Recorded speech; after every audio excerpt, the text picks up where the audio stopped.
झेप मराठी, आरसा महाराष्ट्राचा। धुळ्यातून 13 वर्षीय मुलगी 15 दिवसांपासून बेपत्ता। पालकांचा पोलिसांवर हलगर्जीपणाचा आरोप। पोलिसांचे असहकार्य, पालकांची आमदार अनुप अग्रवाल यांच्याकडे धाव। धुळे शहरातील जुने धुळे परिसरातील 13 वर्षीय खुशी रमेश सूर्यवंशी ही मुलगी गेल्या 15 दिवसांपासून बेपत्ता आहे।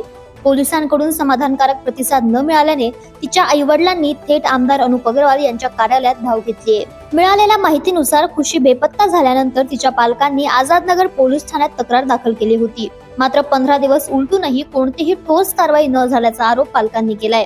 वारंवार विनंती करूनही तपास सुरू आहे असे सांगून पोलीस उडवून लावत असल्याचा आरोप देखील पालकांनी केलाय। मैं रमेश हल्के सूर्यवंशी अपने आमदार अनुप अग्रवाल भैया के पास आया और अपनी नंबर विनती करके सुनाया कि हमारी क्या हुआ 13 वर्ष की लड़की 15 दिन हो गए गायब है, तो पुलिस हमारी कोई मदद नहीं कर रही।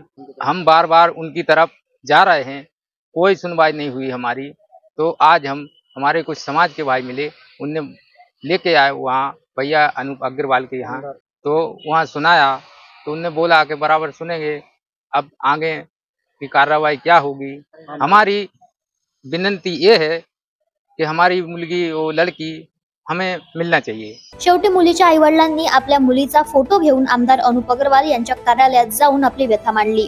घटनेचे गांभीर्य ओळखत आमदार अग्रवाल यांनी संबंधित पोलीस अधिकाऱ्यांशी तातडीने संपर्क साधून 13 वर्षांची मुलगी 15 दिवसांपासून बेपत्ता आहे, हे प्रकरण गंभीरतेने घ्या अशा सूचना दिल्या आणि त्वरित शोध मोहीम राबवण्याचे आदेश देखील दिले आहेत। अशाच वेगळ्या आणि ताज्या बातम्यांसाठी पाहत रहा झेप मराठी, आरसा महाराष्ट्राचा।